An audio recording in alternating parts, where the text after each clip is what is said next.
देवभूमि के दंगल में आप सभी का स्वागत है। मैं हूं आपके साथ गरिमा वाजपेयी। आज बात करेंगे खनन पर बवाल करोड़ों का सवाल।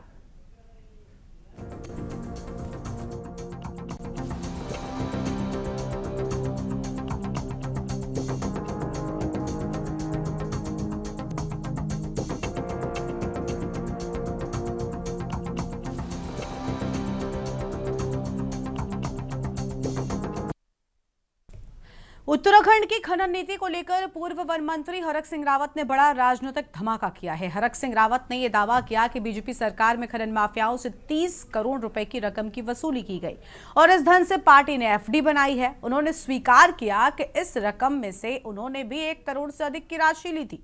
हरक सिंह रावत ने कहा कि अगर ईडी निष्पक्ष जांच करे तो बीजेपी के बड़े नेता जेल के पीछे जाएंगे। उन्होंने यहां तक कहा कि अगर उनके आरोप झूठे साबित होते हैं तो वो हमेशा के लिए राजनीति से संन्यास ले लेंगे। पूर्व मंत्री के इस बयान ने प्रदेश की राजनीति में भूचाल ला दिया है। विपक्ष ने इसे सरकार की मिलीभगत का सबूत बताते हुए मुख्यमंत्री से इस्तीफे की मांग तक कर डाली है। तो वहीं बीजेपी ने हरक सिंह रावत के आरोपों को निराधार और व्यक्तिगत खुन्नस बताया है। आज इसी पर विस्तार से करेंगे चर्चा, लेकिन उससे पहले ये रिपोर्ट देखिए।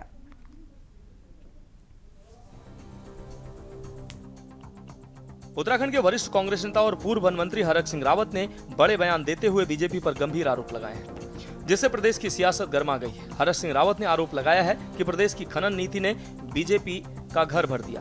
बीजेपी ने संगठन चलाने के लिए जो एफडी बनाई है उसमें उन्होंने वन मंत्री रहते हुए 1 करोड़ रुपए से अधिक का योगदान दिया। हरक सिंह रावत ने यह 1 करोड़ रुपए कहां से इकट्ठा किए, इसका भी उन्होंने जवाब दिया।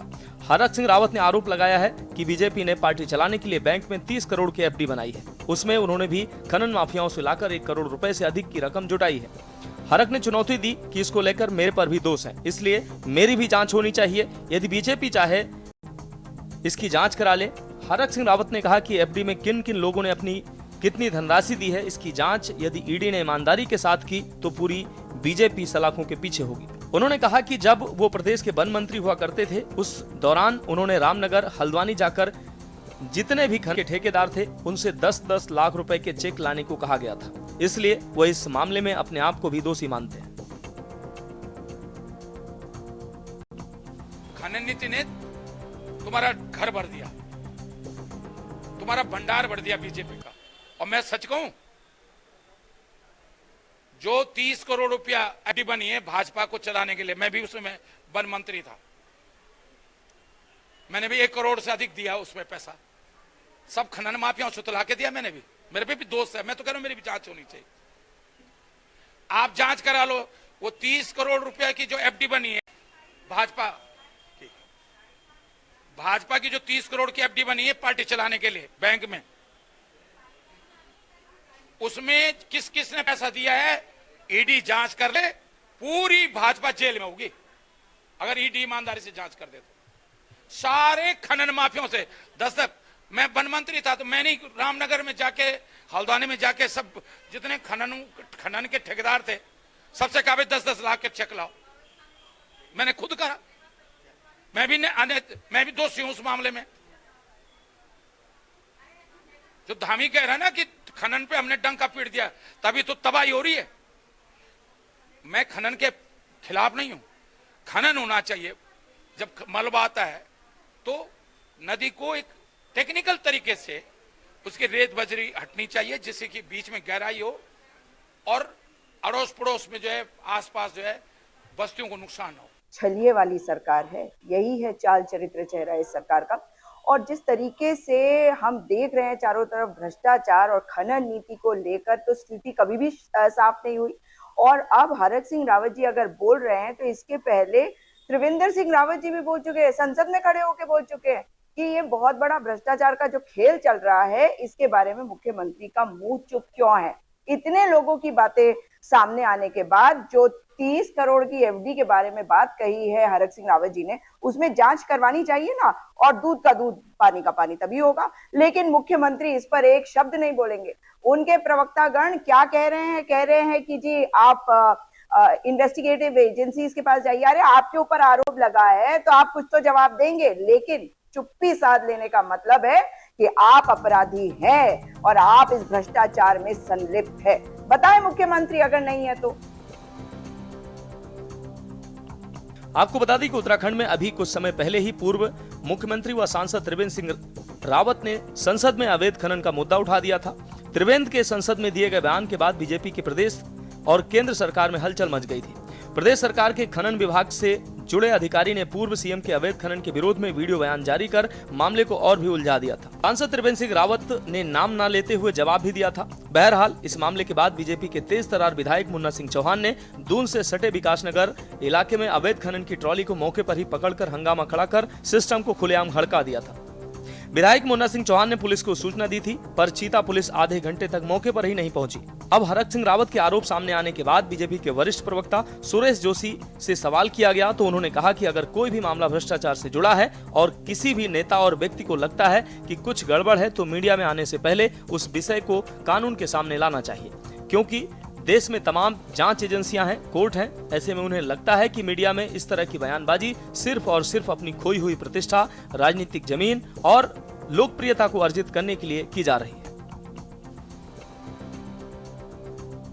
देखिए, हमारा सिर्फ इतना कहना है, अगर कोई भी मामला वित्त से लेकर के है, किसी नेता को, किसी व्यक्ति को ये लगता है कि ये गड़बड़ है, गलत है, तो मीडिया में आने से पहले उस विषय को कानूनन आपको प्रेजेंट करना चाहिए, प्रस्तुत करना चाहिए। देश के अंदर बहुत सारी एजेंसियां हैं, देश के अंदर माननीय न्यायालय हैं। आप न किसी विषय को न्यायालय में दे रहे हो, न किसी एजेंसी को सुपुर्द कर रहे हो। अगर मीडिया पे कोई विषय दिया जा रहा है तो ये सिर्फ और सिर्फ मुझे लगता है अपनी खोई हुई प्रतिष्ठा, अपनी खोई हुई राजनीतिक जमीन, अपनी अलोकप्रियता मीडिया के माध्यम से, मीडिया का सहारा लेकर के कोई व्यक्ति अर्जित करना चाहता है। इसमें हम क्या कह सकते हैं? उत्तराखंड क्रांति दल पहले से ही ये बात को मान रही थी कि बीजेपी और कांग्रेस दोनों एक रुपये के दोनों पहलू हैं और ये दोनों भ्रष्टाचारी हैं। इन्होंने उत्तराखंड को पूरा खोखला कर दिया है, चाहे वो खनन के मामले में हो, किसी मामले में। लेकिन अब जब जो है बीजेपी में रहे कैबिनेट मंत्री खुद माननीय हरक सिंह जी ने ये कह दिया है कि मैंने भी इनको जो है 1 करोड़ रुपया दिया है खनन के पैसे से और उससे 30 करोड़ की एफडी हो गई है, तो ये जांच का विषय है। अब इसमें उन्होंने एक चीज और कही है कि अगर मेरी भी जांच हो जाए, तो इसमें बीजेपी क्यों पीछे रह रही है? पहले भी उन्होंने हरक सिंह के साथ ईडी भेजी है, तो अब जो बाकी लोग हैं सब पर ईडी करें और उस 30 करोड़ रुपए का हिसाब किताब यूकेडी को और जनता को दें, एक श्वेत पत्र में दें कि ये 30 करोड़ रुपया उनके पास कहां से आया है।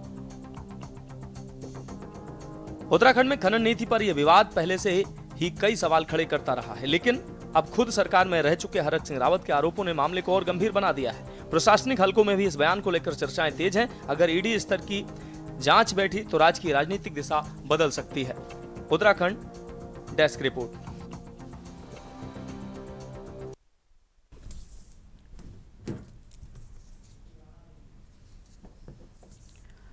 और इसी मुद्दे पर आज विस्तार से करेंगे चर्चा। खास मेहमानों का पैनल हमारे साथ में जुड़ चुका है। कमलेश रमन, प्रदेश प्रवक्ता बीजेपी, मोहन काला, प्रदेश प्रवक्ता कांग्रेस पार्टी, और देवचंद उत्तराखंडी जी हमारे साथ में है। केंद्रीय महामंत्री यूकेडी की ओर से रिटायर्ड कर्नल कैलाश देवरानी जी हैं, अध्यक्ष एसएसएम की ओर से। सभी मेहमानों का बहुत बहुत स्वागत है। थोड़ी देर में वरिष्ठ पत्रकार हमारे साथ में कुलदीप राणा जी भी जुड़ेंगे। शुरुआत कमलेश रमन जी के साथ में करना चाहेंगे। कमलेश जी, आरोपों पर क्या कुछ कहेंगे? बहुत कुछ आपकी ही पार्टी के लोग कह रहे हैं, क्या तर्क है आपके पास आज पार्टी को डिफेंड करने के लिए? अनम्यूट कीजिए पहले तो आप। मेरी आवाज आ रही है? जी बोलिए। जी बिल्कुल। देखिए, आपने कहा कि आप पर जो आरोप लग रहे हैं क्या तर्क है आपके पास, तो कौन व्यक्ति आरोप लगा रहा है, इस पर भी जरा आप थोड़ा सा गौर कर लीजिएगा। वो जो आपकी पार्टी का हिस्सा रहा है, वो जो आपकी पार्टी का हिस्सा रहा है, और वो सिर्फ आरोप नहीं लगा रहा है जी, वो सिर्फ आरोप नहीं लगा रहा, वो ये भी कह रहा है कि खुद मैं भी इसमें शामिल रहा हूं, क्योंकि मैं भी पार्टी का सदस्य था, तो मुझसे भी एक निर्धारित आंकड़ा कहा गया जिसे मैंने भी जमा किया है। ईडी अगर सही तरीके से जांच करती है तो मैं भी उसमें दोषी पाया जाऊंगा। इससे बड़ा और क्या दावा हो सकता है? हाँ बिल्कुल। देखिए, खाली मीडिया में बोल करके इतिश्री कर लेना और आरोप लगाना और भाग जाना मैदान छोड़ करके, ये आदत है उनकी। और कोई ये आज की आदत नहीं है, बहुत पुरानी आदत है कि जब उनके पास कुछ नहीं होता, खिसियानी बिल्ली खंबा नोचने वाली जो हरकत वो बार बार करते हैं। देश की कौन सी ऐसी पार्टी है जिसको उन्होंने नहीं ठगा होगा? देश की कौन सी ऐसी पार्टी जहां पर वो नहीं रहे होंगे, पर विश्वास पात्र किसी के नहीं रहे? विश्वास लायक कभी नहीं रहे। और आज जहां पर वो बात कर रहे हैं वहां तो उन्होंने 2016 में भी पीठ में खंजर भोंकने का काम किया। और मुझे लगता है कि जिस तरीके से वो अपना वक्तव्य दे रहे हैं, देखिए पार्टी के अंदर फंड भी आता है, पार्टी के अंदर बॉन्ड भी आते हैं, पार्टी के अंदर जो सदस्य बनते हैं, जो मेंबरशिप होती है वो भी आती है। अगर उनको लग रहा है कि कुछ गलत हुआ है और 2022 से लेकर के अब तक वो चुप रहे, उन्होंने चुप्पी साधे रखी, क्यों नहीं बोले? वो उसी समय कह देते कि भाई ये गलत हो रहा है। उनको किसने कहा था कि आप खनन माफियाओं से लेकर के आओ, आप चंदा देने के लिए या सवाल ये नहीं है मैम, देने के लिए? कमलेश जी, और नहीं, कमलेश जी, दूसरी बात कि अगर वो ये आरोप लगा रहे हैं तो उनको जाना चाहिए न्यायिक प्रक्रिया में, उनको जाना चाहिए सीबीआई के पास, उनको जाना चाहिए ईडी के पास, उनको जाना चाहिए कोर्ट में। उनको जब आरोप लगा रहे हैं तो तथ्य भी देने चाहिए, उन तथ्यों के आधार पर जाकर के मुकदमा दर्ज करें। जाहिर सी बात है कि अगर पार्टी में फंडिंग होती, ये कांग्रेस में भी होती, कोई नई बात तो है नहीं, कोई ये तो सदियों से चला आ रहा है, जब से पार्टियां राजनीतिक बनी है। कांग्रेस में भी फंडिंग होती है, कांग्रेस में भी सदस्यता अभियान चलाया जाता है, कांग्रेस में भी बॉन्डिंग होती, कांग्रेस में भी विदेशों से पैसा आता है। तो क्या कोई भी आकर के इस तरीके का आरोप लगाएगा और ये कहेगा कि पार्टी में मैंने फंड दिया है 30 करोड़ की एफडी बनी है, तो जाइए, आप आजाद हैं, आप स्वतंत्र हैं, लोकतंत्र में आपको आजादी है। आप कोर्ट जाइए और कोर्ट में दावा कीजिए कि ये गलत है, उसमें जांच हो जाएगी, क्या दिक्कत आ रही है? अकाउंटेंट बैठा है, अकाउंटेंट बैठ करके सारी चीजों को देखता है, फंडिंग हुई है नहीं हुई है, कहाँ खर्च हुआ है, सारी चीजें यहाँ पर अकाउंट में देखी जाती है, रखी जाती है। मुझे लगता है कि इस तरीके का बयान देने वाले हरक सिंह जी इस समय इतना खिसियाए हुए हैं क्योंकि पहली बार वो सत्ता से बाहर हुए हैं, पहली बार वो विधायक नहीं है, पहली बार वो मंत्री नहीं है जब से हमारा उत्तराखंड बना है, या उससे भी पहले। तो वो इतने बौखलाहट में है और वो ये सोच रहे हैं कि मेरी जो खिसकी हुई जमीन है कहीं ना कहीं मैं दोबारा उसको स्थापित करूं, कहीं ना कहीं मैं एक बार फिर सुर्खियों में आऊं, जिस तरीके से कांग्रेस ने उनको नजरअंदाज किया हुआ है जब से उन्होंने ज्वाइनिंग किया है। और वो रही बात, आज मैं उनका वक्तव्य सुन रही थी गरिमा जी, वो कांग्रेस भवन की मीटिंग में कह रहे थे कि मैं जब तक माला नहीं पहनूंगा जब तक मैं भाजपा की अंत्येष्टि नहीं कर दूंगा।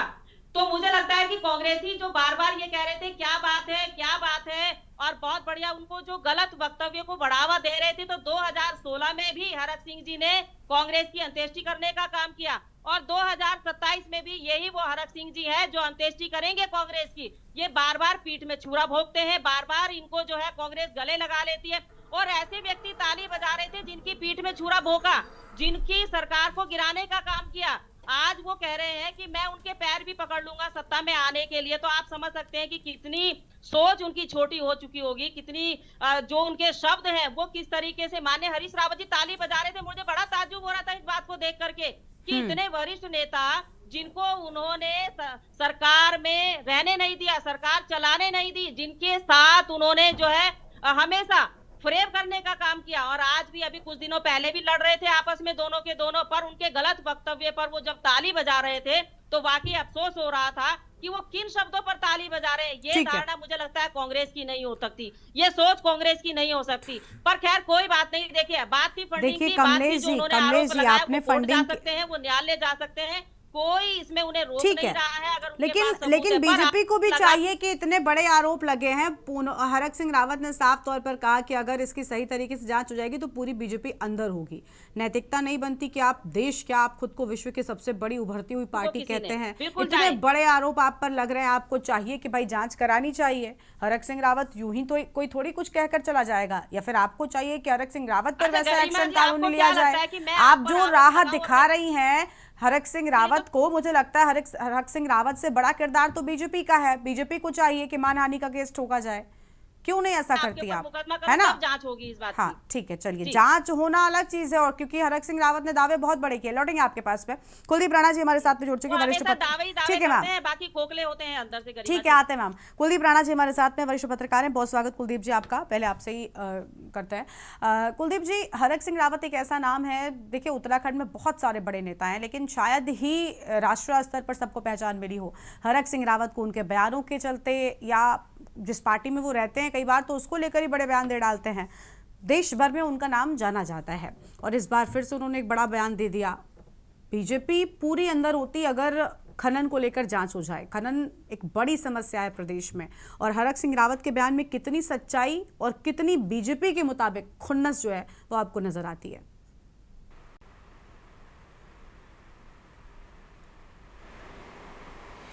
देखिए गरिमा जी, राजनीति में अगर खनन और आबकारी नहीं होते या अगर मैं कहूँ कि अगर खनन और आबकारी ना हो तो कोई भी व्यक्ति राजनीति की सीढ़ियां ना चढ़ पाए। मौजूदा राजनीति का जो आलम है, जो स्तर है, वो अब यही हो गया है कि माफियाओं, खनन माफियाओं, आबकारी शराब माफियाओं के गठजोड़ के साथ जब आप गठजोड़ करते हैं तब आप राजनीति की सीढ़ियां चढ़ते हैं। ठीक है, और हमने ऐसी कई सारी घटनाएं देखी हैं, उत्तराखंड में ही नहीं पूरे देश भर में, जहां आपराधिक प्रवृत्ति के लोग चुने जाते हैं और वो संसद में भी हैं, विधानसभाओं में भी हैं, विभिन्न राज्यों की विधानसभाओं में भी हैं। हरक सिंह रावत उत्तराखंड का एक बहुत बड़ा नाम है। हरक सिंह रावत कोई छोटा मोटा नाम नहीं है। वर्ष 1984 में हरक सिंह रावत ने मात्र 24-25 साल की उम्र में पहला चुनाव लड़ा था, हालांकि वो चुनाव हार गए थे। और वर्ष 1991 में 91-92 में वो भाजपा से उत्तर प्रदेश में विधायक बनते हैं और कल्याण सिंह सरकार में सबसे युवा मंत्री बनते हैं। उसके बाद वो बसपा में आते हैं, फिर वो कांग्रेस में आते हैं, फिर वो भाजपा में आते हैं, फिर वो कांग्रेस में आते हैं। तो हरक सिंह रावत की जो राजनीति है, उन्हें सारे राजनीतिक दलों का अनुभव है, उन्हें सारे राजनीतिक दलों की ग्राउंड रियलिटीज़ पता हैं, उनका जो मैकेनिज्म है वो जानते हैं, क्योंकि वो उन राजनीतिक दलों में रह चुके हैं। और यह एक बड़ा कारण है कि हरक सिंह रावत की जो राजनीति है वो किसी पार्टी पर आधारित नहीं है, वो उनकी राजनीति उनके खुद पर आधारित है। उनका अपना एक राजनीतिक कद है। यही कारण है कि वो चुनावों में अभी तक लगातार जीत हासिल करते रहे हैं। ये बात अलग है कि अभी उन्होंने चुनाव लड़ा ही नहीं है, इसलिए वो न तो विधानसभा में है, न कहीं किसी और उसमें पोर्टफोलियो में है। ठीक, लेकिन हरक सिंह रावत का जो राजनीतिक कद है वो उनका खुद का बनाया हुआ है। अगर उनका यह कद पार्टी आधारित होता तो वो किसी दूसरी पार्टी में कभी सफल नहीं हो पाते। तो और यही वो कारण है जो आत्मविश्वास हरक सिंह रावत के भीतर झलकता है जब वो बयान देते हैं। अब जो बयान निकल करके आया है, हरक सिंह रावत ने जो बयान दिया है, अभी 2 दिन पहले ही सीबीआई ईडी ने जो जा रहा है कि जो चार्जशीट, जो अपनी जांच रिपोर्ट कंप्लीट की है उस जिम कॉर्बेट की पाखरो रेंज को लेकर के, उसमें हरक सिंह का नाम नहीं आया है।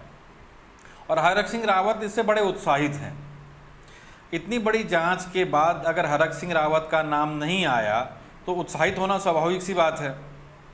ठीक, आपको बता दें कि ये जो पाखरो रेंज का जो प्रकरण है, ये हरक सिंह रावत के भाजपा सरकार में, जब त्रिवेंद्र सिंह रावत मुख्यमंत्री थे उत्तराखंड के, तो चौथी विधानसभा में, उसमें वो वन मंत्री थे, उस दौरान का ये प्रकरण रहा है जिस प्रकरण में ये जांच चल रही थी।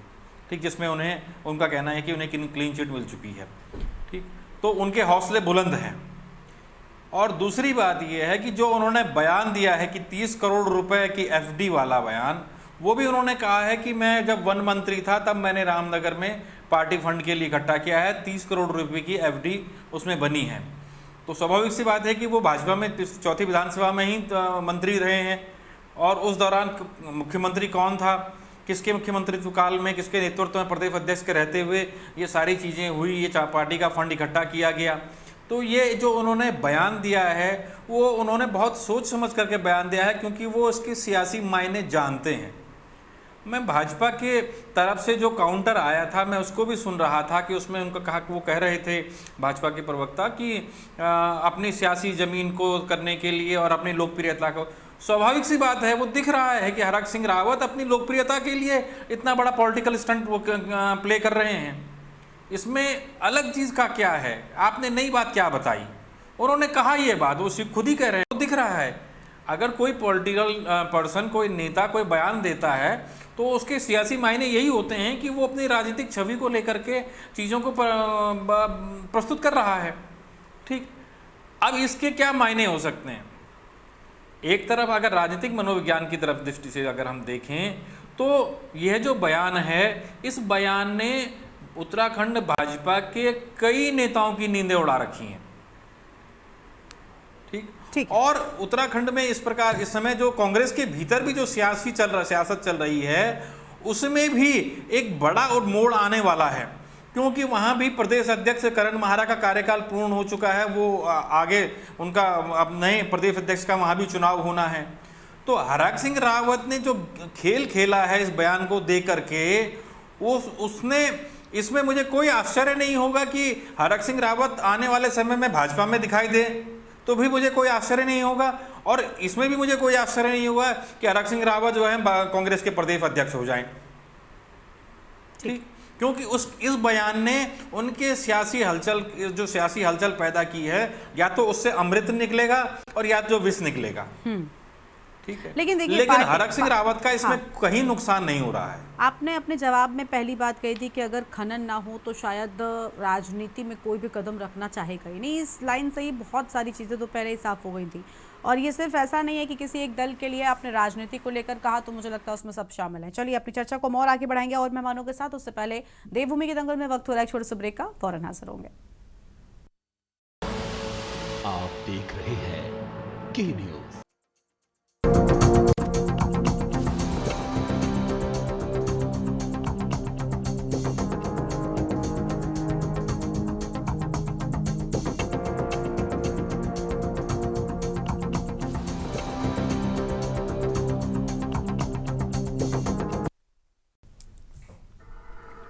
ब्रेक के बाद देवभूमि के दंगल में आप सभी का स्वागत है। खास मेहमान लगातार हमारे साथ में बने चर्चा कर रहे हैं हरक सिंह रावत के हालिया बयान को लेकर। मोहन काला जी के साथ शुरुआत करते हैं, प्रदेश प्रवक्ता हैं कांग्रेस पार्टी की ओर से। बहुत स्वागत सर आपका। मोहन काला जी, देखिए हरक सिंह रावत ने ऐसा नहीं है, बिल्कुल ठीक बात है कि सिर्फ किसी एक दल को लेकर बयान दिया है। वो लगातार अलग अलग दलों के लिए अलग अलग मुश्किलें या मुसीबतें खड़े करने वाले बयान पहले भी दे चुके हैं। शायद यही वजह है कि उनके बयान को कई बार सच होने के बावजूद भी उतनी गंभीरता से नहीं लिया जाता, क्योंकि उनकी आदत में शुमार रहा है। ये वाकई खनन पर सवाल है या फिर पहले की खुन्नस निकाली जा रही है? देखिए गरिमा, जो बात हरक सिंह रावत जी ने कही खनन को लेकर, अभी भारतीय जनता पार्टी की प्रवक्ता जो आपके साथ इस पैनलिस्ट में हैं, उन्होंने भी उसको स्वीकार करने का काम किया है। उन्होंने कहा है कि संगठन को चलाने के लिए, सरकार को चलाने के लिए फंड की जरूरत पड़ती है, संगठन को चलाने के लिए फंड की जरूरत पड़ती है। ये फंड तो कांग्रेस पार्टी के लिए भी आता है, उन्होंने ऐसा कुछ स्वीकार नहीं किया है। नहीं, गलत। उन्होंने कहा है कि फंड की जरूरत पड़ती है। आप रिवाइज कर लीजिए, अगर आप उनकी वॉइस को नहीं तो ये सुनिए मोहन काला जी, बिल्कुल ठीक बात है, पार्टी को चलाने के लिए फंड की जरूरत पड़ती है। क्या कांग्रेस पार्टी इससे डिनाई कर रही है? आप डिनाई कर रहे हैं। इससे एक बात तय हो गई, आप डिनाई कर रहे हैं। तय है कि जो हरक सिंह रावत जी ने एफडी वाली बात सर क्या बात कर रहे हैं आप? प्लीज मोहन काला जी सुनिए, पहले सुनिए। मोहन काला जी पहले सुनिए। कमलेश जी आप रुकिए। मोहन काला जी सुनिए, क्या कांग्रेस पार्टी इस बात को डिनाई कर रही है कि फंड की जरूरत नहीं पड़ती पार्टी को चलाने के लिए? आपसे मैं पूछ रही हूँ, आपसे मेरा सवाल है। क्या कह रहा हूँ कि उन्होंने ये स्वीकार किया है। आप ये स्वीकार नहीं करते, मैं आपसे पूछ रही हूँ। आप सवाल सुनेंगे, आप सवाल सुनेंगे, आप सवाल सुनेंगे पहले। नहीं, आपको नहीं सुनने दिया जाएगा। आप बिना मतलब के तर्क पेश करेंगे, आप बिना मतलब, आप प्रदेश प्रवक्ता होकर के इस तरीके की बातें करेंगे तो बिल्कुल नहीं सुनने दिया जाएगा आपको। त्रिवेंद्र सिंह रावत कौन सी खुन्नस निकालने का काम कर रहे थे धामी से? मोहन काला जी पहले सुनिए। उन्होंने तो संसद के अंदर कहा त्रिवेंद्र सिंह रावत जी ने खनन को लेकर। मुन्ना सिंह चौहान इन्हीं के विधायक है। सरेआम ट्रैक्टर ट्रॉली को रोकते हैं, पकड़ाते हैं। विकास नगर के अंदर मुन्ना सिंह चौहान कांग्रेस के तो नहीं है ना? मुन्ना सिंह चौहान तो भाजपा के विधायक है, नेता है वरिष्ठ भाजपा के। खनन को लेकर, और आज उनकी पत्नी को अगर पूरे प्रदेश में भारतीय जनता पार्टी जीत सकती है और देवपुर में आ सकती है, तो कहीं ना कहीं धामी जी की ये भी खुन्नस है, क्योंकि मुन्ना सिंह चौहान जी ने खनन को लेकर धामी सरकार को घेरने का काम किया था। आपको पता होना चाहिए। अगर हरक सिंह रावत जी कोई बात कह रहे हैं और आज वो विपक्ष में है और भारतीय जनता पार्टी सत्ता में है, तो सत्ता का क्रम बनता है, सत्ता का ये काम बनता है कि उन्होंने आरोप लगाया और भारतीय जनता पार्टी कह रही है कि वो झूठे हैं, तो ये सिद्ध करे। उनके आरोप अगर झूठे हैं, जांच कराए ना। वो तो कह रहे हैं मेरी भी जांच कराइए। वो ये कोई मोहन काला जी, मुझे ज्यादा कुछ तो नहीं पता, लेकिन इतना जरूर कहूंगी कि अगर आप अपने इन शब्दों से, इन तरीकों से हरक सिंह रावत के बयान को और मजबूत बनाना चाहते हैं तो माफ कीजिएगा, शायद उनकी बातों को और ज्यादा हल्का कर रहे हैं आप, उन आरोपों को और हल्का कर रहे हैं जो तर्क आपने पेश किए थे ना। आपने देखा नहीं क्या मुन्ना सिंह चौहान का वीडियो में दिखाऊं क्या? सारी चीजें, सब चीजें हमने देखी है, लेकिन आप जिन चीजों से डिफेंड कर रहे हैं ना, उससे हरक सिंह रावत के आरोप और हल्के हो जाते हैं बीजेपी पर। मजबूत तर्क दीजिए सर, कम से कम। भ्रष्टाचार को लेकर ये कैसी निराली बात करनी कि आप ये, मैं कह रहा हूं कि मुन्ना सिंह चौहान भारतीय जनता पार्टी के नेता हैं, विधायक है विकासनगर से, और वो खनन को लेकर सरेआम वो वीडियो देखा है। ठीक है, चलिए लौटेंगे आपके पास में। केंद्रीय मंत्री यूकेडी से हमारे साथ में देवचंद उत्तराखंडी जी है। बहुत स्वागत सर आपका। देवचंद जी, ये बिल्कुल ठीक बात है और कई मौकों पर यूकेडी ने तो ये भी कह दिया कि भाई हमारे पास उतने रिसोर्सेज नहीं है, उतनी फंडिंग नहीं है। ये बिल्कुल ठीक बात है और कुलदीप जी ने कहा भी कि भाई राजनीति बिना फंडिंग के संभव ही नहीं है शायद। बिल्कुल ठीक बात है, लेकिन उजागर हो रहे हैं लोग, साफ साफ आकर बोल रहे हैं। हरक सिंह ने तो ये भी कह दिया कि मैं भी उसमें शामिल था। इससे बड़ा और क्या होगा भला उनका बयान। मोहन जी अब शांत हो जाइए सर प्लीज, बाकी मेहमानों को सुनेंगे आप। हो गया आपका, बोलिए। नहीं हुआ। आप, मैं दोबारा आपके न्यूज चैनल पे बैठूंगा नहीं डिबेट में, और कांग्रेस का कोई प्रवक्ता नहीं बैठेगा अगर आप कांग्रेस की बात नहीं सुनेंगे। अगर आप इतना कुछ डिसाइड कर सकते हैं वाकई कांग्रेस पार्टी में तो बहुत अच्छी बात है, लेकिन हो गया मतलब हो गया। यहाँ पर सिर्फ मैं डिसाइड करूंगी। आप जाना चाहें आप बिल्कुल तुरंत जा सकते हैं। आपका मैंने स्वागत किया था, लेकिन अब आप शांत रहेंगे। देवचंद उत्तराखंडी जी आप बोलिए। मोहन काला जी आप शांत रहिए। आपने पहले तो बिना मतलब की बातें करने में अपना समय व्यर्थ किया और उसके बाद यहाँ पर आप फालतू की बातें कर रहे हैं। छोटे भाई देवचंद जी आप बोलिए। देवचंद जी आप बोलिए। कमलेश रमन जी, आम आदमी पार्टी, मेरे छोटे भाई की कमलेश जी आप बीच में भारतीय जनता पार्टी, आप मुझे बताइए ना, आप कह रही है हरक सिंह रावत ने पीठ पे छुरा ठोक दिया। अरे आप कमलेश जी क्या कर रही हैं? कमलेश जी और मोहन काला जी को म्यूट कर दीजिए प्लीज। मैडम प्लीज आप बीच में नहीं बोलेंगी। कमलेश जी को म्यूट कर दीजिए और मोहन काला जी को भी म्यूट कर दीजिए। देवचंद जी आप बोलिए। देवचंद जी आप बोलिए। सर दोनों को म्यूट करा दिया है। ये कोई तरीका नहीं होता डिबेट में आकर कभी भी कहीं भी बोलने लग जाने का। कमलेश मैडम आपसे भी विनती है, कृपया करके शांत रहिए। जब बोला जाए सिर्फ तब बोलिएगा। देवचंद जी आप बोलिए, आपकी बारी है। देवचंद जी आवाज मिल रही है आपको? शायद उन तक आवाज नहीं पहुंच पा रही। ठीक है, कर्नल कैलाश जी हमारे साथ में। कैलाश जी आपका बहुत स्वागत। कैलाश जी क्या कहना चाहेंगे? सेम सवाल आपसे ही है क्योंकि वही स्थिति सभी दलों के लिए है। हाँ, जय हिंद गरिमा जी। देखिए, जो श्री हरक सिंह रावत उत्तराखंड के कद्दावर नेताओं में माने जाते हैं और जिन्होंने उत्तराखंड सरकार के महत्वपूर्ण मंत्रालयों में कार्य किया है और भिन्न भिन्न पार्टियों में रहे, उनका जो राजनीतिक जीवन है बहुत स्ट्रॉन्ग जीवन रहा है। आज वही नेता सरेआम पब्लिक के सामने, मीडिया के सामने, मीडिया बंधुओं के सामने खुलकर स्वीकार करते हैं कि भारतीय जनता पार्टी सरकार ने खनन माफियाओं से 30 करोड़ रुपए वसूल कर एफडी बनाई है और जिसमें स्वयं उन्होंने माफियाओं से 1 करोड़ से अधिक लेकर इस एफडी के लिए दिए, ये भी स्वीकार किया है। तो भारतीय जनता पार्टी की सरकार चुपचाप क्यों है?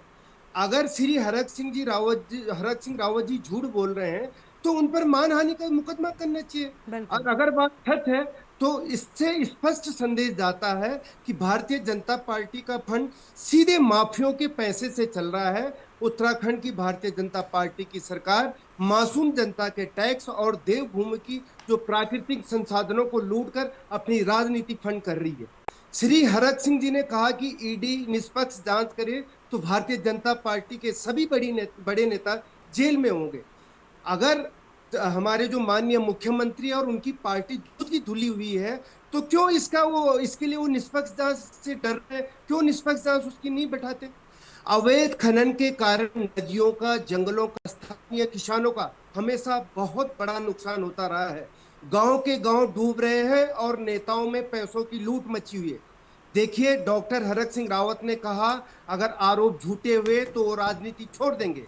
क्या भारतीय जनता पार्टी के मुख्यमंत्री या उनके नेता ऐसा वचन देने को तैयार हैं कि अगर आरोप सच हुए तो वह राजनीति छोड़ देंगे?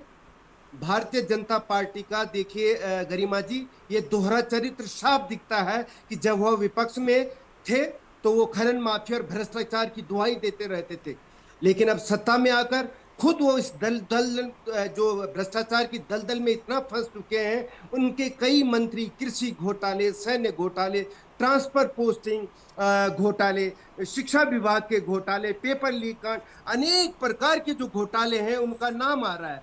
लेकिन इनके पास जो है, आप अभी हाल में आपने देखा होगा त्रिस्तरीय चुनाव में हुई खरीद फरोख्त आप सभी ने देखा। करोड़ों रुपए में प्रधान, ब्लॉक प्रमुख और जिला पंचायत सदस्य जो है खरीदे जा रहे हैं। इस सरकार पर यह कहावत सटीक बैठती है कि अंधेर नगरी चौपट राजा, टके शेरबाजी टके शेर खाजा। और अंत में एक चीज मैं गरिमा जी प्लीज सवाल करना चाहता हूँ इस भारतीय जनता पार्टी सरकार से, एक आम नागरिक होने के नाते मैं ये प्रश्न करना चाहता हूँ कि 30 करोड़ की एफडी कहाँ है? खनन माफिया और भारतीय जनता पार्टी के जो नेताओं हैं इनके बीच में आखिर में क्या रिश्ता है? और नैतिकता का ढोल पीटने वाली यह भ्रष्टाचार और जीरो टॉलरेंस वाली यह नौटंकीबाजों की सेना कब अपना इस्तीफा जो है सौंपेगी? ऐसे को उसमें इनको ये स्पष्ट करना होगा, क्योंकि उत्तराखंड की जनता का इनसे अब पूरी तरह से विश्वास खत्म हो चुका है। ठीक है सर, मैं लौटूंगी आपके पास में। देवचंद उत्तराखंडी जी का रुख कर लेते हैं, केंद्रीय महामंत्री यूकेडी की ओर से। बहुत स्वागत सर आपका। देवचंद जी, क्या कहना चाहेंगे आप? आपकी आवाज़ दे रही थी, पहले भी आपके पास आए थे। क्या लगता है, ये वाकई हरक सिंह रावत ने सिर्फ खुन्नस में इतना बड़ा बयान दे डाला क्या? और पर्दे के पीछे का सच क्या लोगों को पता नहीं होता कि दलों के पास पैसा कहाँ से आता है, कौन इतनी फंडिंग करता है?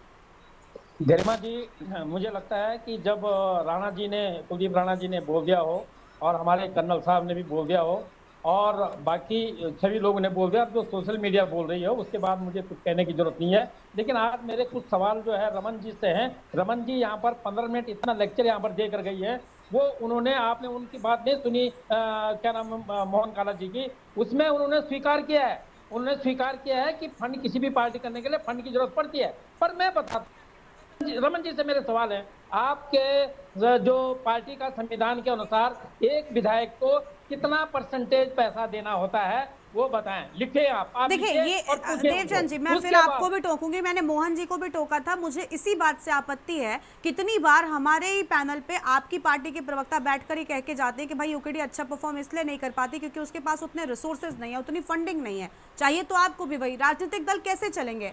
आप कैसे काम करेंगे? आप रैलियां, जनसभाएं, कहाँ से पैसा आता है? जनता को अपने मूर्ख समझ रखा है क्या?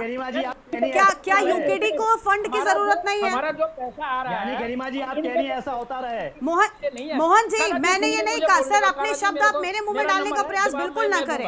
ऐसा होता है, मैं ये कह रही हूँ, होता रहे नहीं।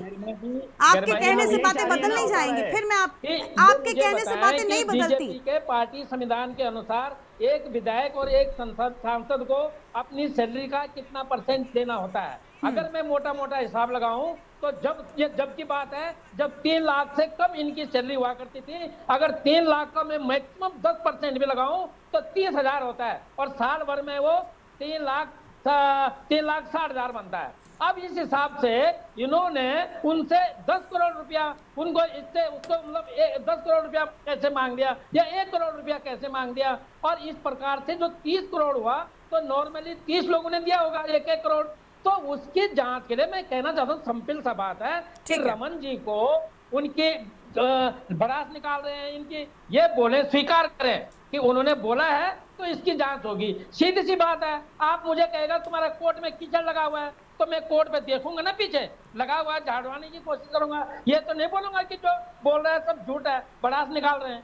तो कहने का मतलब यह है कि सीधा सीधा भ्रष्टाचार है। बाकी देवरानी जी ने बोल दिया है, और आप यहाँ पर जो भू माफिया, जमीन माफिया, क्या क्या माफियों का आपने देखा कि शरीफ जितेंद्र को श्रीनगर के जो मेयरपति जो लखपत सिंह भंडारी जी की बुटोला क्या है, वो लखपत सिंह जी, उनके कहने से और यहाँ पर जो हिमांशु चमोली जी के कहने से एक आदमी की हत्या कर उसको आत्महत्या का रूप दे देते हैं। उसके बाद रवि बुटोला जी को खत्म किया जाता है। मतलब किस किस को गिनाऊं मैं? लेकिन यहाँ पर मैं ये कहना चाहता हूँ कि मैं कांग्रेस का तो नहीं हूँ मैं, लेकिन हरक सिंह जी की बेफाकी, जब उन्होंने पहले भी जब लोग गए थे उनके पास तो उन्होंने कहा ईडी भाई साहब आप बहुत देर हो गई, मैंने तो कुछ धन छुपा दिया है। मतलब उन्होंने उस टाइम भी अपनी उनकी ईमानदारी के बात उन्होंने कही। अब वो कितने भ्रष्टाचार हैं वो तो आप लोग जाने। रमन जी तो अच्छी जानती कि पहले उनके साथ थी, अब वो इधर हो गई तो अब नहीं पता चल रहा उनको। लेकिन एक चीज उन्होंने पक्का बोली है कि जब जब कोई कांग्रेस से बीजेपी में जाएगा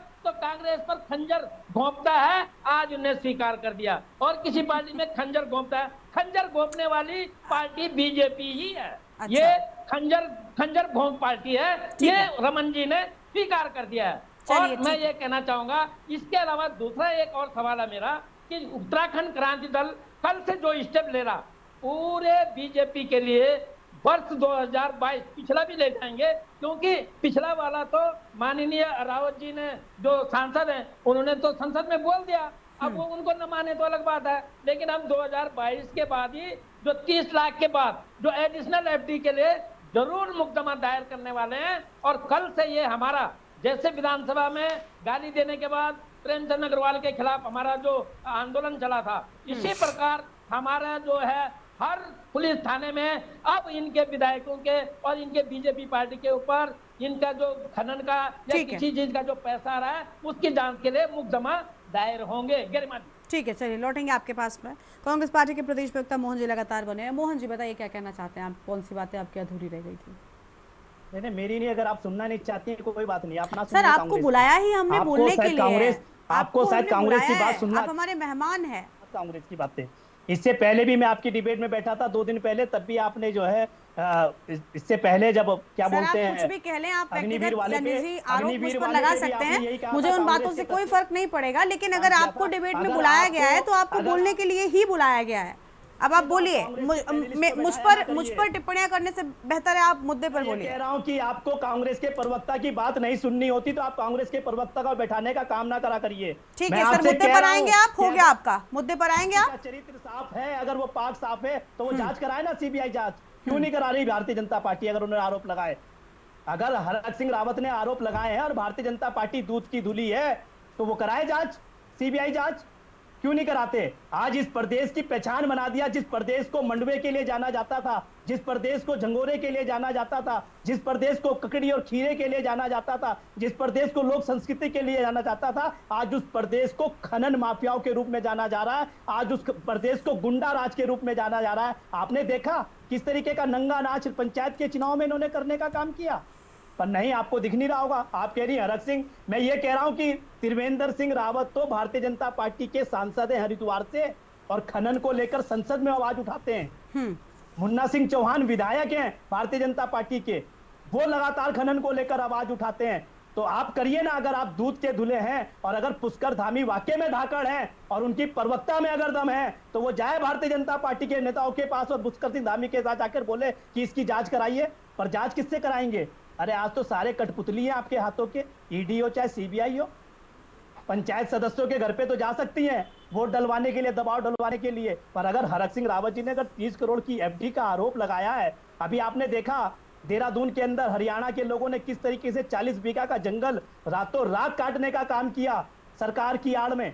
हरिद्वार के अंदर देखिए किस तरीके से पुलिस वालों पर गाड़ियां चढ़ा देते हैं खनन के लोग, खनन करने वाले लोग, और सारे गुजरात और हरियाणा से आए हुए लोग, बाहर से आए हुए लोग, स्टेटों से आए हुए लोग खनन करने का काम कर रहे हैं। अब ऐसे अगर भारतीय जनता पार्टी कह रही है कि हम पाक साफ हैं, दूध के दुले हैं, तो आप जांच कराइए, उच्च स्तरीय जांच कराइए, दूध पानी का पानी हो जाएगा। क्यों नहीं कराते हैं? ठीक है, अब दरअसल स्थिति बड़ी विकट है, मैं ये भी नहीं कह सकती क्योंकि अमूमन बहुत कम ऐसा होता है कि कोई त्रिवेंद्र सिंह रावत भी क्या, ठीक है, क्या मुन्ना सिंह चौहान भी खुन्नस रखते हैं? ठीक है, ठीक है, देखिए आप बिल्कुल बहुत अच्छी बातें आपने कही मोहन जी, लेकिन स्थिति इतनी विकट है कि बड़ा कम आंकड़ा इस बात का है कि मैं उन लोगों का नाम ले लूं जो बीजेपी छोड़कर कांग्रेस पार्टी में आए हों और उसके बाद उन्होंने बड़े आरोप बीजेपी पर लगा दिए हों। वो आंकड़ा, वो रेशियो बहुत कम है। हाँ, कांग्रेस छोड़कर बड़े सारे लोग बीजेपी में चले गए, उसके बाद कांग्रेस पर बड़े सारे आरोप लगाए हैं, तो कैसे रेशियो को डिस्क्राइब कर दूं मैं? इसलिए ये नहीं कह पा रही हूँ कि आपकी पार्टी के लोग जब आपको छोड़कर जाते हैं तब आपके लिए टिप्पणी करते हैं। आपकी ठीक है, रेशियो पे जो आप बात कर रही हैं, अब आज भारतीय जनता पार्टी में मैं कह तो रहा हूँ, आरोप तो कांग्रेस पार्टी पर भी बहुत सारे प्रवक्ता लगाते हैं जो कांग्रेस छोड़कर जाते हैं। क्या वो पार्टी का सच होता है उसको 100% सही मान लिया जाए? उन आरोपों को एकदम 100% सही मान लूं मैं? जब आपकी पार्टी के लोग छोड़कर जाते हैं तो कांग्रेस पार्टी से बहुत सारे आरोप लगाते हैं। काम किया है तो आप उस आरोप को सिद्ध करिए ना कि वो झूठा है।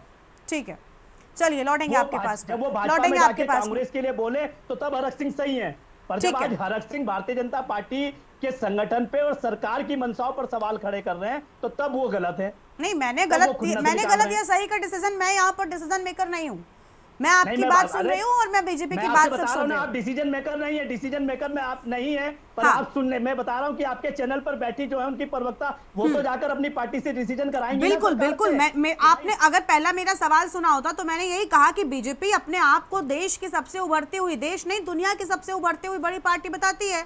नहीं चाहिए कि नैतिकता के आधार पर कम से कम खुद पर लगे हुए इतने बड़े आरोप को सामने लाया जाए। आपने मेरा सवाल नहीं सुना, आपने मेरा सवाल नहीं सुना, और मैंने अगर आपत्ति आपके बात पर जताई तो वो पहली बात थी जिसमें आपने कहा कि राजनीतिक दलों को उन्होंने स्वीकार कर लिया कि फंड नहीं चाहिए। आपको फंड नहीं चाहिए, ठीक है? नहीं कमलेश जी, मैं आपके पास बाद में आऊंगी, ठीक है? मोहन काला जी, मुझे लगता है आप कंप्लीट कर चुके हैं, ठीक है?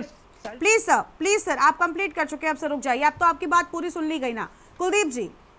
कुलदीप जी आपको आवाज मिल रही है क्या हमारी? मुझे जवाब देने देते गरिमा जी। मैम आती हूँ मैं आपके पास, प्लीज थोड़ी देर शांत रहिए, इसके बाद आपके पास ही आऊंगी। कुलदीप जी, हरक सिंह रावत ने, ऐसा नहीं है कि आपने कहा ना सारे दलों का स्वाद उन्होंने चखा है, सभी दलों को उन्होंने अपने बयानों से कई बार किरकिरी भी उनकी की है, उन सारे बयानों को सच मान लिया जाए। हम ये नहीं कहते कि बीजेपी को सच वाकई सामने नहीं लाना चाहिए, ये अपने आप में एक बहुत बड़ा आरोप है, हरक सिंह रावत पर मुकदमा किया जाना चाहिए, बीजेपी को बड़े कदम उठाने चाहिए, उनकी पार्टी पर एक बहुत बड़ा बट्टा है उत्तराखंड में ये। और कहीं ऐसा तो नहीं कि हरक सिंह रावत की छवि को देखते हुए एक फायदा मिल गया बीजेपी को कि भाई हरक सिंह तो कुछ भी बोलते रहते हैं।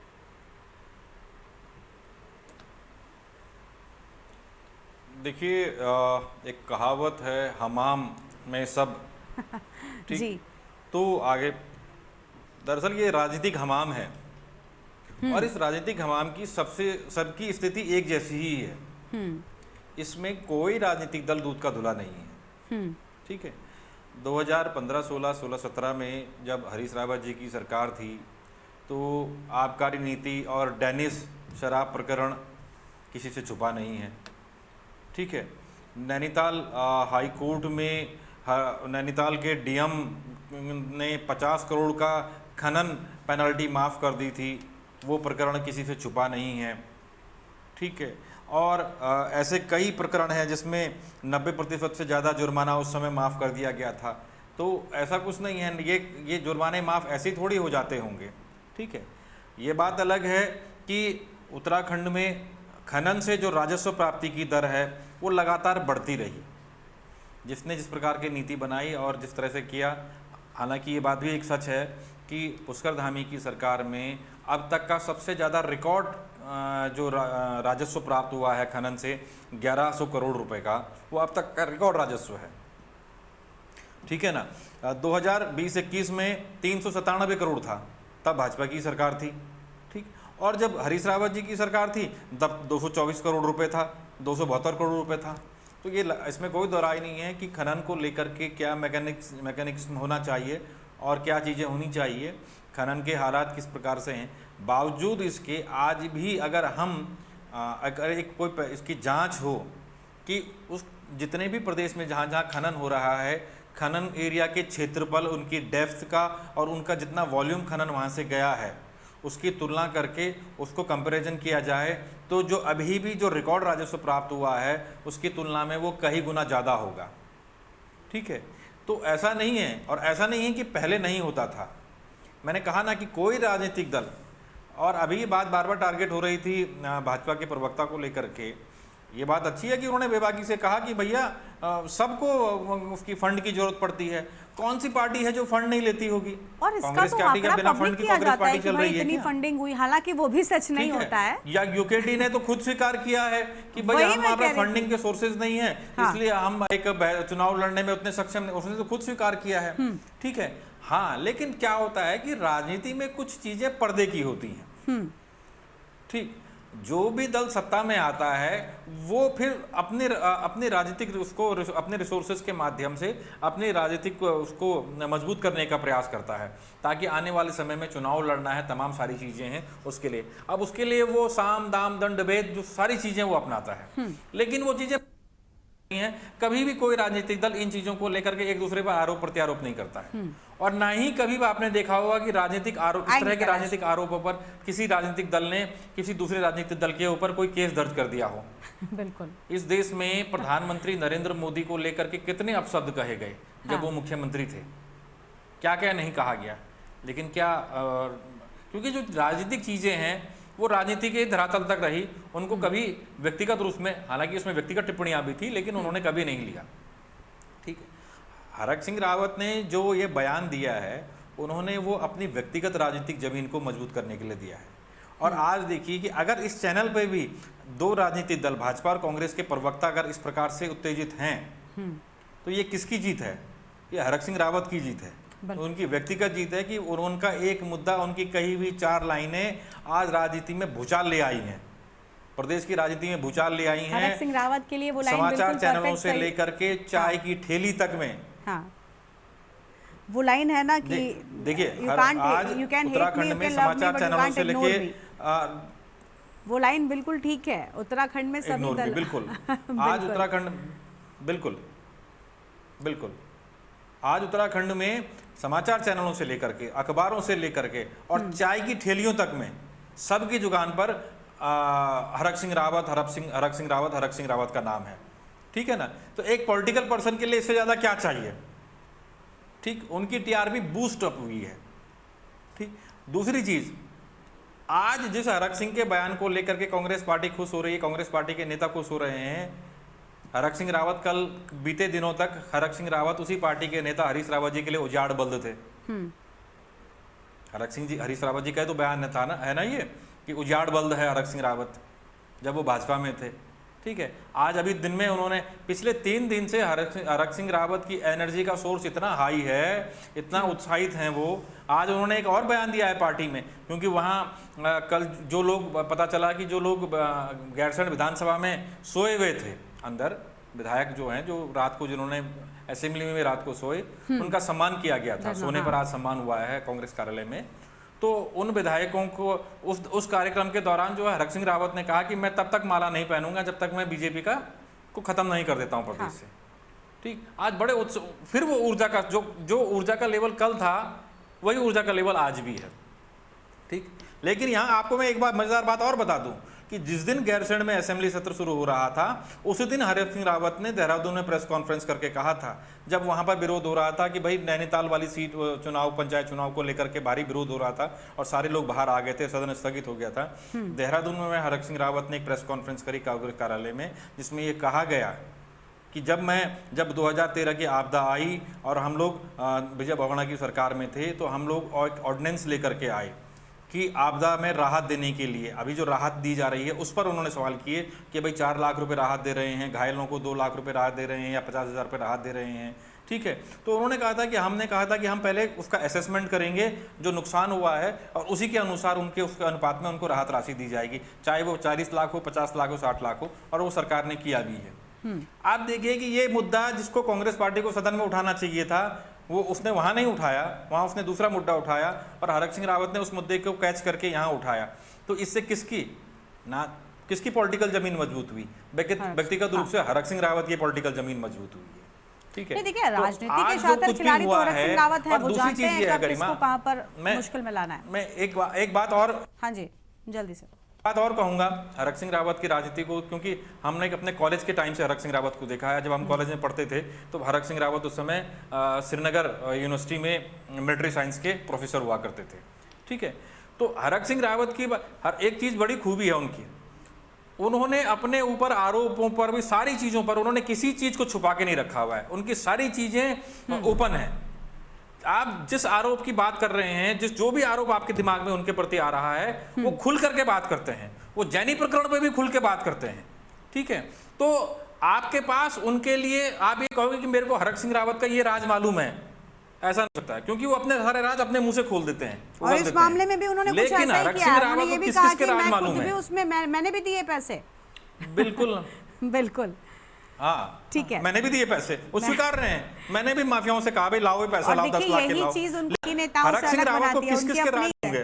ठीक है सर, ठीक है, हम लौटेंगे पास में। जी, बीजेपी प्रवक्ता कुछ कहना चाहिए थी। कमलेश, देखिए हरक सिंह रावत एक इंडिविजुअल कैरेक्टर है जो उत्तराखंड की राजनीति में अपनी अलग पहचान रखता है। दल कुछ भी हो, हरक सिंह रावत है। लेकिन बीजेपी तो पार्टी है। मैं बार बार कहूंगी कि आपने स्वीकार किया ये आपकी फंडिंग की जरूरत होती है, ये अच्छा बात है, लेकिन ऐसा नहीं कि आपने ये किया था बीजेपी फंडिंग की जरूरत है, वो कांग्रेस को उत्तराखंड को भी है, सबको जरूरत है। बिना फंड के पार्टी चल ही नहीं सकती, संभव ही नहीं है। लेकिन नहीं लगता कि नैतिकता नाम की भी कोई चीज होती है। एक पार्टी जो बहुत बड़ी पार्टी है, उभरती हुई पार्टी है, देश दुनिया में जानी मानी जाती है, उस पर एक इतना बड़ा आरोप एक नेता आकर लगाकर चला जाता है और पार्टी चुपचाप रह जाती है, क्यों आखिर? रीमा जी देखिए, अभी कुलदीप भाई ने बहुत सारी ऐसी चीजें कही जो मैं आपको कहना चाहती थी, लेकिन अपने वक्तव्य में वो बहुत सारी चीजों का जो है खुलासा भी किया है और उन चीजों को रखा भी है। और बहुत अच्छा लगा कि सारी चीजों को कुलदीप जी ने एक बेहतर तरीके से रखने का काम किया। अब मैं आपने कहा कि क्या इस तरीके की चीजें या फंडिंग की जो चीजें होती हैं उसमें पारदर्शिता होनी चाहिए या कुछ नैतिकता होनी चाहिए। देखिए, जब कोई व्यक्ति आरोप लगाता है, वो कोई भी हो, अगर क्योंकि हरक सिंह जी एक बड़ा चेहरा है, नामी चेहरा है और हमेशा सत्ता में रहे हैं, पहली बार वो बाहर रहे हैं और इसलिए बौखलाहट भी ज्यादा हो चुकी है, निराशा भी उनके अंदर ज्यादा हो चुकी है और इसलिए अब वो चाह रहे हैं कि स्थापित हो और एक बार फिर वो राजनीतिक गलियारों में कहीं ना कहीं अपना नेतृत्व स्थापित करने की कोशिश भी कर रहे हैं और बहुत अच्छी बात है, एक नेता है उसको चाहिए भी ये सारी चीजें। अब रही बात नैतिकता की, तो अगर उन्होंने आरोप लगाया है, क्योंकि उनका इतिहास रहा है, वो आरोप लगाते हैं और आरोप लगा करके एकदम भाग जाते हैं। उन्होंने अगर आरोप लगाया है तो जाए न्यायिक प्रक्रिया वो में, लगाते हैं, वो तो उनका नेचर है, वही हरक सिंह रावत है। अगर मैं बात करूं उनकी 2016 की, उन्होंने बड़े-बड़े आरोप जो अभी कुलदीप जी ने बताए, उन्होंने माननीय हरीश रावत जी के ऊपर लगाए थे उस वक्त जब उन्होंने सरकार गिराई। उन्होंने कहा बहुत बड़ा भ्रष्टाचार खनन के मामले में। ठीक है कुलदीप जी, आप बोलिए। रावत जी का है। कमलेश जी, हाँ, बस मैं आती हूँ उसके बाद जल्दी से। एक छोटा सा सवाल है, अभी आपने हरक सिंह रावत जी के इतिहास की बात कही है, अगर कल के दिन ना हो कि हरक सिंह रावत जी भाजपा में दिखाई दें, कोई बड़ी बात नहीं है, क्या होगा? कोई बड़ी बात नहीं है, कोई बड़ी बात नहीं है। चलिए कैलाश जी कुछ कह रहे हैं, कैलाश जी जल्दी से आप बोलिए, कैलाश जी बोलिए, बहुत कम समय है। आप मैं ये बोलो, सरकार गिराने का काम किया था। वो एक ऐसे व्यक्ति के बयान की पैरवी कर रहे हैं। कमलेश जी ठीक है, वो ऐसे व्यक्ति आपकी पार्टी में भी रहे हैं, आपकी पार्टी ने निकाला था।